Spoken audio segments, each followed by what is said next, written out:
Ana, kamusta kayo ng iyong mister noong simula? Ah, Mabait naman po siya nung una, Oo. mapagmahal, maalalahanin po, wala naman pong problema nung una. Mabait Talaga? siya, opo. Tumutulong pa po siya sa mga kapitbahay namin nung Oo. kapag po, may lumapit sa kanya. Hindi Mm, naman po niya matiis, mm, tinutulungan niya kung meron po. mhm. Mapagmahal sa mga bata? Opo, wala pong problema sa kanya, nun talagang mapagmahal po. At malambing sa'yo? Opo. Hindi naman siya yung type na ano, na hindi uuwi, yung mga gano'n, Ay, hindi? hindi po. Kasi Nagmumura? Hindi talaga naman? pong hindi po. Oo, hindi Ah, 'Pag masarap siya kasama dumadating sa po loob siya, ng bahay. opo, Hindi pala utos. wala. Hindi siya pala utos. Ay, hindi po. Ay, hindi talaga? Talaga pong mabait siya. Aha. Noong Kailan siya yung nasa obserbasyon mo, kailan siya una nagbago? ay po yung natuto na po siyang mag-drugs, naging iba na po yung ugali niya. Mhm. Ibang-iba na po. Mga ilang taon yun after kayo na nagsama? Mga 5 years po. Naku, sorry. Ako, pasensya na ha. Opo. May allergy ako. Hindi kayo mahawa dyan. Huwag kayong mag-alala. Hindi po. Ay, tissue?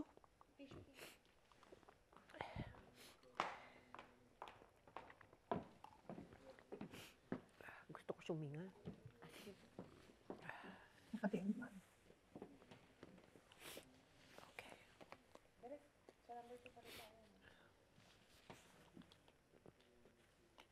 Sige.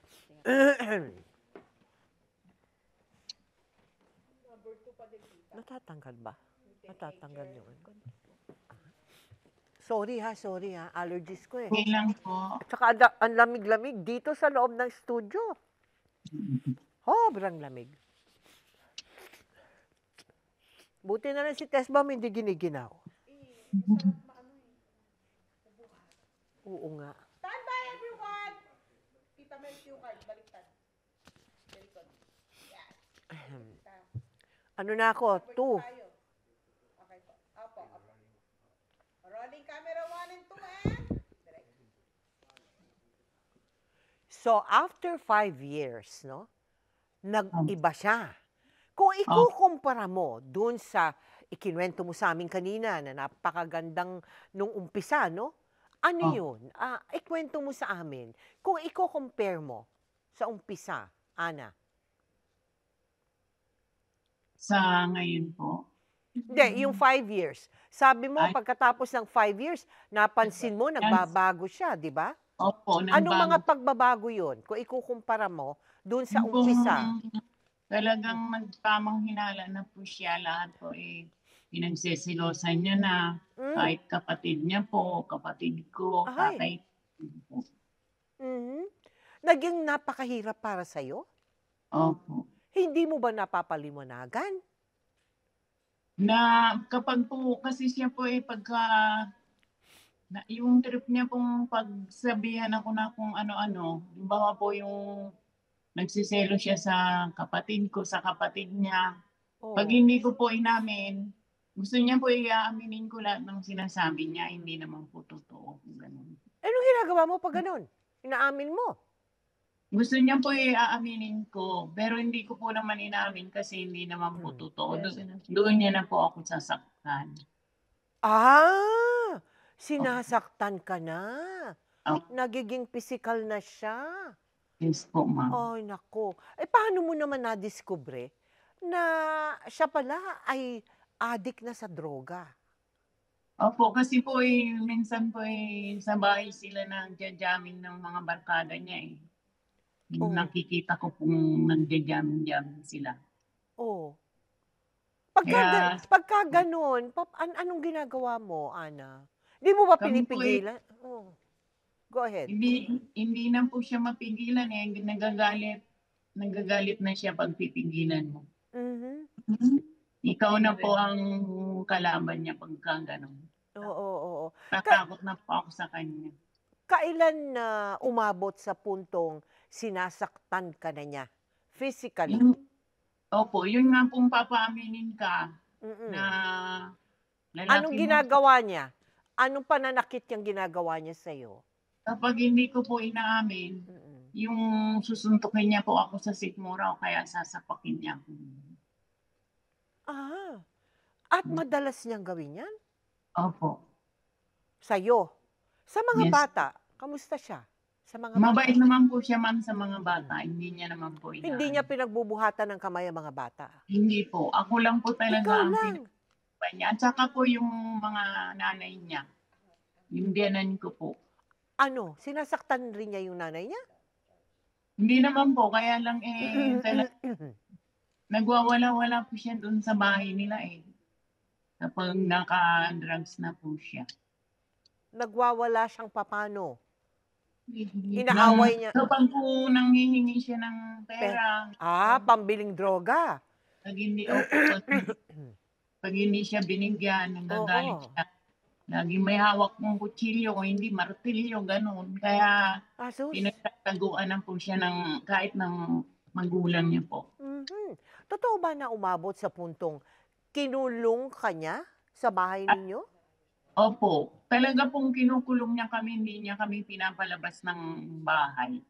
Papa. Opo. Paano? Paano kinakandado ang pintuan? Paano kayo kinukulong? Minsan po pinapako niya ang pintuan namin para hindi kami lumabas ng bahay. Pinapako? Opo. Kailan niya ginagawa yon, Ana? Kapag naka-drugs po siya, yung may tama, gano'n. Oo. Hindi, paano niya pinapaliwanag yung sarili niya sa iyo? Doon sa mga ginagawa niya. Meron ba siyang paliwanag? Kaya ko kayo kinukulong dahil ganon, dahil ganito. Wala naman. Wala talagang... Puro seloso siya. Yung trip niya pong pagtakutin kami, gano'n.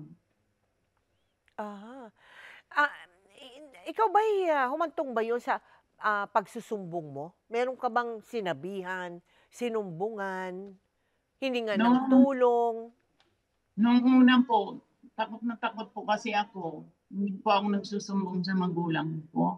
Oo. Pero yung pong mga ginagawa niya, alam po lahat ng nanay niya, ng kapatid niya. Hindi, Ana, sa mga kinauukulan, hindi ka tumawag ng pulis, wala ka bang sinumbungan ng pulis? Abay, humahawak na kamo ng kutsilyo eh. Iba na yun. Ma'am, siya pa po nag-utos sa akin noon na sige, sumbong mo ako sa pulis, gano'n. Palibasa po, takot na takot pa ako dahil bata pa nga ako noon eh. Oo. Sabi naman ng nanay niya, sige na, sundin mo na lang kung anong gusto niya, sumbong mo sa sabi niya. Tapos pagdating ko naman po dun sa pulis, nasundan po ako niya sa pamangkin niya. Siyempre, nandun po ako sa loob ng opisina, hindi ako nakita. Ngayon pag-i ko po, saan na naman daw po ako galing, hindi daw ako ganyan-ganyan. Pero sabi po ng pulis, mag-asawa naman pala to away mag-asawa. Ayun, oo nga, ganun nga. So wala, pinauwi lang kayo. Kaya nga po pagdating ko noon sa bahay namin, sabi pa ng biyanan ko, ang tanga-tanga mo talaga, hindi ka pa tumakas, nakalabas ka na nga lang sa amin. Ayan na nga ang aking susunod na tanong sa'yo. Hindi ka ba nagtangkang tumakas, iwanan na siya diyan sa mga pinagagawa niya? Maraming beses po. Maraming beses? Opo. Uy, Maraming bakit? beses po akong tumakas sa kanya. Oo. Kaya lang po nasusundan din agad kami. Maghapon lang po nandiyan na. Tapos minsan pong tatakas ako sige, tumakas ka, papatayin ko tong mga anak mo. Di, pasok naman po ako, gano'n. Oh. So matatakot ka na, hindi ka nalalayas. Opo. Yung huling beses ng pagkakatakas mo, Ana, Kuwento mo nga sa'min, ano nangyari nun? Nung huling beses po ng pagtakas namin, hindi na po talaga ako nagpakita. Sumama po ako sa kamag-anak ko sa malayo, nandito na sa probinsya. Sumama ka sa kamag-anak mo. Hindi Opo. ka na niya hinanap? Hinanap daw po ako pero hindi naman po ako nakita. Kasi Oo. talaga nagtago na po kami noon. Sabi mo kami, sino-sino kayo? Kaming dalawa po ng anak ko. Kayo lang dalawa ang May anak tumakas. pa po akong isa, sinasama po namin ayaw naman pong sumama. At naawa daw siya sa tatay niya. Aha. So, hindi mo sinama yung anak mong lalaki? Yun po ang naiwan kasi ayaw po talagang sumama sa amin. Pero Oo. sabi ko nga, babalikan ko na lang po sana. Oo. Hindi na po namin nabalikan kasi wala na sila, umalis na sila dun. Aha. Ganong katagal kayong nandoon sa kasama ng kaibigan mo ba o kamag-anak mo? Pinsan ko po. Pinsan mo. Ganong katagal kayong nakituloy doon sa pinsan mo? Siguro po mga 3 years po. Matagal din. Yung 3 taong yon hindi kayo nagkita ng asawa Hindi. mo? Hindi Hindi. po, hanggang sa ngayon po, hindi. Hanggang sa ngayon, hindi pa kayo nagkikita. Ilang taon na ba kayong hindi nagkita ngayon? Matagal lang, ilang taon na ba 4 years old pa lang po ito eh. Nako. Mahigit 20 taon na pala kayo hindi nagkikita. Yes. Anong pangalan nga nung Del. Del ba ang Yeah. pangalan? Okay. So, yung mga taon yan, napadpad lang kayo, nandun lang kayo sa pinsan mo. Opo. Paano mo binuhay yung anak mong babae na kasama mo? Ma'am, ano po siya, may tinda-tindahan po kasi sila noon na Oo. inuupahan. Oo. Sabi niya, ikaw na lang magtinda dyan, pinahiram niyo po ako noon ng puhunan. Talaga? Tinda po kami. Oo. At doon mo napag-aral ang anak mo? Opo. Itong si Pero- Arlene? Yes. Oo. Yes, go ahead, Ana. Pero? Pero po may nakilala po kasi ako doon na tinulungan po nila kami. Teka. Ito ba si David? Yes po. Ayun, may nakilala ka. Siya na yung tinulungan kanyang buhayin yung anak mo. Yes po, ma'am. Ayun. Nagsama kayo ni David. Yes po, ma'am. Oo. Pero bilang ina, siyempre, naiisip mo yung anak mong naiwan, yung lalaki. Opo, Hindi ma'am. ba? Anong ginawa Kasi ni... sige, go ahead. Pinuntahan naman po namin, ma'am. Pero Oo. mga teenager na po sila noon, magkita sila. Ano? Teenager na sila. Opo. Yes, oo. High school lang po yung kapatid niya. Tapos Oo. siya rin. Nagkita po sila mga dalagat binata na. Anong feeling mo noon, Arlene? Pwede bang malaman? Nakita mo yung kapatid mo, mahabang panahon kayo nagkawalay, Arlene? Opo. Bali, parang na-awkwardan po ako. Hindi po kami talaga nag-uusap noon, nung unang pagkikita po namin. Oo. Ganun. Parang hindi kami lumaking sabay. So parang hindi po kami magkakilala. Pero okay naman po. Kalaunan. Kalaunan, okay, nagkaano kayo. Kinamusta mo ba ang kalagayan niya? Opo. Bali, naman po, natutuwa naman po siya na parang okay naman po yung buhay namin. Okay din naman daw po siya. Oo. Sa ngayon po, nasa kanya din po si Daddy. Si tatay ko po. Bali, siya po yung nag-aalaga ngayon. Oo. Pero anong naging reaksyon ninyo, Ana, nang malaman mong tuluyan nang nawala sa katinuang pag-iisip si Del, yung mister mo? Opo. Wala po talagang yun po ang ginusto niya eh. Oo. Naawa rin po kami sa kanya. Oo. Dahil nakikita namin na nabalitaan nga namin pong nabaliw siya. Oo. Malamang-lamang sa hindi, yun sanhi nung kanyang pagiging addict no? Yung sa droga na naapektuhan na yung pag-iisip niya. Opo. Oo. Ikaw ba, Arlene, nakita mo na ang ama mo from then? Yes po. Opo. Nagkita na kayo? Opo, maraming Ano? beses na po, Tita Mel. Marami Bali, na? Oo. pero siya po, pag pumupunta po siya sa probinsya po namin, hindi po siya nagpapakita. Bali, ako lang po yung nagpapakita po. Ikaw lang, oo. Ano naman ang observation mo sa kanya, sa ama mo, kay Del? Maano siya, nagsisisi po siya, Tita Mel. Talagang lagi niyang sinasabi na, binabanggit niya po yung pangalan nung nagturo sa kanyang magdroga. Tapos sinasabi niya po na sinira daw po niya yung buhay namin. Ganun. Hanggang ngayon po, simula po nung umalis kami, hindi na po nag-asawa si tatay ko po kasi si mama pa rin po yung hinihintay niya. Hmm? Yun yung sinasabi niya. Mhm, mhm. Nagsisisi. Pero kamusta siya? Yung do'n sa dati niyang ugali 'no, kamusta siya ngayon? Ano po siya, Tita Mel, pagka kami po, kasi yung anak niya, kausap niya, okay naman po siya, parang okay siya. Pero pag may ibang tao po, sigaw na po siya ng sigaw.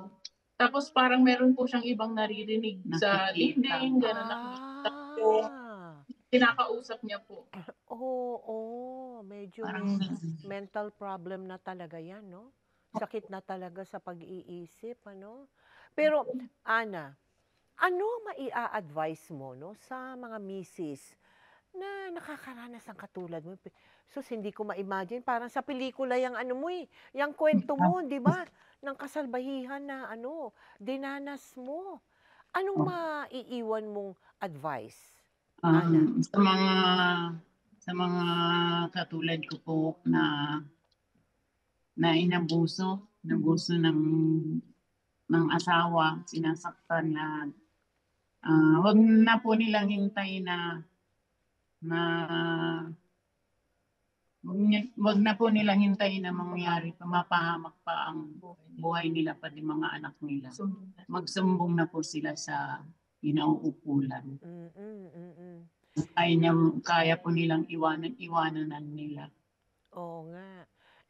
Kaya lang maswerte itong mga anak mo, 'no, na, hindi kayo sinasaktan ng ama mo, 'no, Arlene? Oh, Am I Yes, correct?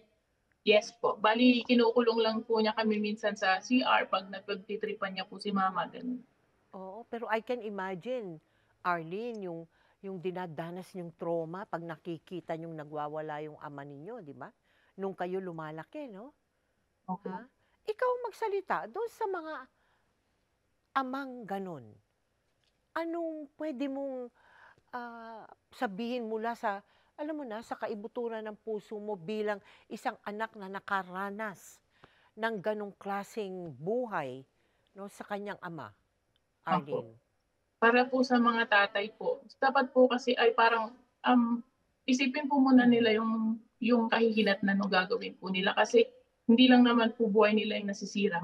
So pati po yung sa amin. Aha. Papaano mo naiwasan na masira ang buhay mo, Arlene? Bali, meron naman po si mama na gumagabay po, nagpaaral. So parang ako po, ayoko na lang din pong mangyari po. Kunyari po nagkaroon ako ng pamilya, yung nangyari sa akin. Kaya talagang inaayos ko po yung buhay ko. Pinipilit ko pong mag-aral. Tsaka may gabay naman po. Nandito naman po si mama. Aha. Napakagaling mo. Bilib ako sa iyo, ha? Bilib ako, Arlene, sa iyo, ha? At sana nga, no, maging maayos ang pamilya mo, 'di ba? Kasi talagang matututo ka diyan sa iyong pinagdaanan, hindi ba, Arlene? At ikaw Opo. din, Ana, no? Yes. Kamusta ka ngayon, Ana? Okay naman po ma'am na nagtitinda po ako ngayon Oo. para Oo. buhay. Ana, hinihintay ka pa daw ni Del, eh. Ang tawa ni Arlene. Hindi na rin po. Hinihintay ka pa daw, eh. Ano sa tingin mo? 'Wag na? Wala na po ma'am, takot na takot po ako sa kanya kahit hanggang ngayon sa mga dinanas ko po noon. Hanggang ngayon may trauma ka pa rin, ano? May trauma po ako. Minsan po, Tita Mel, trinay Oo. namin sila pag-usapin sa phone. Oo. Narinig lang po niya yung boses. Nanginginig. Naku. Opo, nanginig na po talaga Ay siya. naku, talaga nga 'no, Trauma. talaga nga sigurong tama na lang na itaguyod mo na lang yung anak mo 'no?